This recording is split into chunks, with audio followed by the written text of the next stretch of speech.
आप बुरा ना माने मुझे। एक मिनट। दीप जगाने की परंपरा आज मैं कह रहा हूं, रिपब्लिक भारत में कह रहा हूं, यह परंपरा 2000 साल पुरानी है। आज के पॉलिटिकल पार्टी सिद्धार्थ जी कह रहे हैं परंपरा थोड़ा बदल दो ताकि मुसलमानों को ठेस ना पहुंचे, मुसलमानों को खराब ना लगे, मुसलमानों को बुरा ना लगे। मैं कह रहा हूं ना, ये क्या कह रहे हैं, ये पॉलिटिकल पार्टीज तो ला रहे हैं ना आपको। आप बोलिए पूरे भारत। नहीं, आप बोलिए, मैं कहता हूं। नहीं, मैं कहता हूं। नहीं, मैं कह रहा हूं। एक मिनट, ये कह रहे हैं, सुनिए मेरी बात, सुनिए आचार्य जी, ये कह रहे हैं मुसलमान। नहीं, एक मिनट, ये कह रहे इधर, सुनिए मेरी बात, ये कह रहे इधर मुसलमानों को क्यों खींच रहे हो, तो फिर मैं कहता हूं, सुनिए ना मेरी बात, तो मैं कह रहा हूं कि आप खड़े होकर आज कहिए, आप खड़े होकर आज कहिए कि ऑल इंडिया इमाम एसोसिएशन चाहता है कि वहां पे दीप जले, हिंदू दीप जलाए। आप कह दीजिए। एसोसिएशन की तरफ से मैं ऐलान करता हूं कि तमाम हिंदू अपनी परंपराओं को बहुत अच्छे तरीके से मनाएं। तमाम और वही नहीं, दीप जले, तमिलनाडु में दीपम जले। दीप जले क्या होता है? जले क्या होता है? मजाक क्यों उड़ा रहे? आप मजाक क्यों उड़ा रहे? मैंने ऐसा मैं कहा दीप जले, आप ये मजाक क्यों उड़ा रहे? दीप जले, आप जैसे बोलोगे बैठ जाइए। हाँ, सिद्धार्थ जी, तो हमने कहा दीप जले। सिद्धार्थ जी, किसी हिंदू ने आपको अजान देने से रोका? किसी पार्टी ने अजान देने से रोका? आज आपकी पार्टी, मुझे बताइए, जहाँ अजीज खान साहब बोल रहे थे कि यहाँ पर अजान देने से रोक दिया ना, अजान देने से नहीं रोका गया।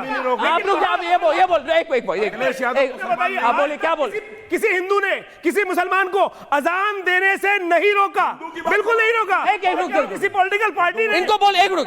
यहाँ पर समाजवादी पार्टी के प्रवक्ता बैठे हैं, कह रहे हैं कि हम तो सब धर्मों की बात करते हैं। आप कार सेवकों में गोली चलाते हैं, कार सेवकों में गोली चला सकते हैं, राम मंदिर का विरोध कर सकते हैं, लेकिन मुझे बताइए, क्या किसी कभी समय में आपको ऐसा लगा कि शाम के समय में जब कान फोड़ू अजान आती है तो उनको कहा जाए कि भाई थोड़ी आवाज कम कर लो? लेकिन घंटों की आवाज आपको ऐसी स्थिति लगती है, घंटे नहीं बजने चाहिए। यहाँ बैठे हुए लोग, अभी यहाँ पर हमारे रशीदी जी ड्रामा कर रहे थे, जला लो दीपक, जला लो दीपक। अरे जलेगा, जलता आया है, लाखों वर्ष से जलाएगा, चाहे एक मिनट, छाती में सांप लौटे, चाहे किसी नहीं, एक मिनट, मैं अभी भारतीय जनता, शांत हो जाए, भारतीय जनता पार्टी के प्रवक्ता से पूछना चाहता हूं कि एक मिनट, ये जो आर्ग्यूमेंट है, आप सब तरफ की बात आप सुन चुके हैं। अब 7:38 हो गए। मैं बीजेपी के प्रवक्ता को मौका देना चाहता हूं।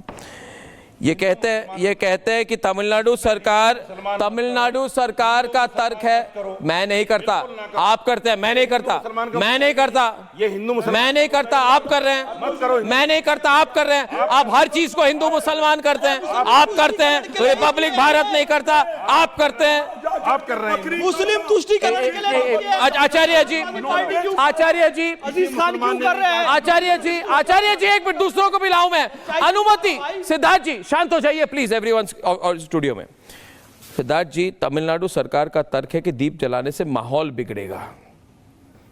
वो कहते हैं हम एंटी हिंदू नहीं है, मगर माहौल बिगड़ जाएगा। चीफ मिनिस्टर मुसलमान है। आप रुकिए ना, आपका नाम सिद्धार्थ यादव है, आप मत बोलिए ना। मैं तब से कोशिश कर रहा हूं। मैं मुस्लिम तुष्टीकरण, ये मजाक की बात नहीं है। सिद्धार्थ जी पूछता है, भारत दीप जलाने से माहौल कौन सा बिगड़ता है? हिंदू यदि हिंदुस्तान में दीप नहीं जलाएगा तो फिर कहां पे जलाएगा? हिंदू क्या तुर्की में जाए दीप जलाने के लिए? तुर्की में जाए? हम पाकिस्तान में जाए दीप जलाने? देखिए अर्नब जी, अर्नब जी, मैं सबको बहुत धैर्य के साथ सुन रहा था। मैं आग्रह करूंगा बस 1-1.5 मिनट का समय मेरे को दिया जाए। मैं एक बात से तो सहमत हूं, जो मौलाना जी आपके शो पर आज बैठे हुए हैं, कि देश के मुसलमानों को विरोध करने की आवश्यकता है ही नहीं, क्योंकि ये जो पार्टियां मुसलमान परस्ती में पागल हो चुकी हैं, ये जो पार्टियां मुसलमान के अपीजमेंट में पागल हो चुकी हैं, वो उनका काम बहुत अच्छे से कर रही हैं। इनको करने के, मौलाना जी को करने की आवश्यकता कहां है? ये जो कहावत भी है ना, नया मुल्ला अल्लाह अल्लाह ज्यादा करता है, इन पार्टियों की आज यही वही हालत हो चुकी है। इनने शुरुआत तो करी थी, अभी बहुत एक गुलजार है, हम चाहते हैं कि ये सब फूल बहुत अच्छे रहे, समाजवादी वाले सिखा रहे थे। राम गोपाल यादव राम मंदिर बनने के बाद कहते हैं कि ये पाखंड है सबसे बड़ा। अगर बंगाल के अंदर आपको रामनवमी की प्रोसेशन करनी है तो आपको कोर्ट जाना पड़ेगा, और आपको अगर मुहर्रम करना है तो कुछ नहीं करना पड़ेगा। ममता बनर्जी चुनी हुई मुख्यमंत्री, वो ये बयान देंगी कि मेरे को रामनवमी तो कम्युनल लगता है, ईद बहुत बड़ा हार्मनी का फेस्टिवल है। अगर आपको करौली में शोभा यात्रा निकालनी है राजस्थान के अंदर तो आप पे पत्थर बरसाए जाएंगे। अगर आपको मुहर्रम बनानी है तो आपको कुछ नहीं करना पड़ेगा। और ये पार्टी और ये नेता मिल करके भारत में ये कह देंगे कि सनातन धर्म तो डेंगू है, मलेरिया है, एड्स है, इरेडिकेट सनातन धर्म। तो इनको करने की कहां जरूरत है? ये तो तालियां बजा रहे हैं पीछे, क्योंकि एक माहौल बना चुके कि वोट बैंक अगर लेना है, अगर वोट बैंक के लिए जाना है तो आप पागल हो जाइए। 2000 साल पुरानी प्रथा, 2000 साल पुरानी, 100 साल पहले कोर्ट से जीत चुके, 1920 का सिविल सूट है जो जीत चुके थे, 1931 में प्रिवी काउंसिल ने उसको अपहोल्ड किया।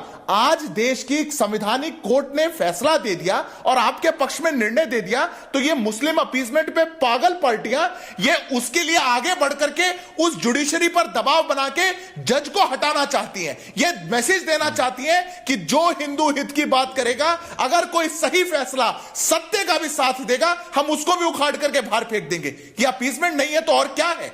ये पागलपन नहीं है तो और क्या है? और क्या ये भारत में एक्सेप्टेबल है? और फिर यहां बैठ करके बात करेंगे हम तो सौहार्द चाहते हैं, हम चाहते हैं कि सब लोग एक साथ बढ़े। अगर आप चाहते हैं कि सब लोग एक साथ बढ़े तो अपनी तुष्टीकरण को छोड़ करके आइए। आपका एक शब्द नहीं निकलता किसी और मान्यता के लिए, किसी और पंथ के लिए, पर जैसे ही सनातन धर्म की बात आएगी आप पाखंडी बताने लग जाएंगे, आप इसको इरेडिकेट बताने लग जाएंगे। क्या कहा था उदयनिधि स्टालिन ने, क्या कहा था ए राजा ने? वो जैसे नेता ऐसे बयान दे देते हैं, इसीलिए हिम्मत बढ़ रही है। इसलिए मौलाना जी तो ठीक ही कह रहे हैं, ये तो खुश है बिल्कुल कि कांग्रेस पार्टी भी टोपी लगा करके घूम रही है, ये समाजवादी भी टोपी लगा करके घूम रहे हैं। पागलपन में चूर हो चुके हैं कि कैसे ना कैसे वोट बैंक मिल जाए, वोट बैंक को खींच लाए और गाड़ी आगे बढ़ती रहे। मुसलमानों ने कर दिया इलाज इनका, हो गई टोपी उतर गई मुसलमान। डॉक्टर अजीज खान जी आप कुछ कहना चाहेंगे? डॉक्टर अजीज खान जी जो तर्क इन्होंने रखा, कुछ कहना चाहेंगे आप जी?